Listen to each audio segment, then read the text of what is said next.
കേക്കിൽ എഴുതുമ്പം ഇംഗ്ലീഷിൽ എഴുതുന്നതാണോ മലയാളത്തിൽ എഴുതുന്നതാണോ ഏറ്റവും എളുപ്പം എന്ന് ചോദിച്ചാൽ ഞാൻ ഉറപ്പായിട്ടും പറയും ഇംഗ്ലീഷിൽ എഴുതുന്നത് തന്നെയാണെന്ന്.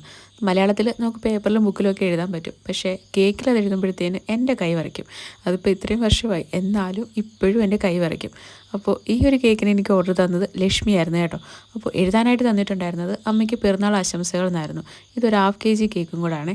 അപ്പോൾ നമ്മൾ 1 kgയിൽ ചെയ്യുന്നത് പോലെ നമുക്ക് ലാവിഷായിട്ട് അങ്ങനെ എഴുതാനോ ഒന്നും പറ്റില്ല.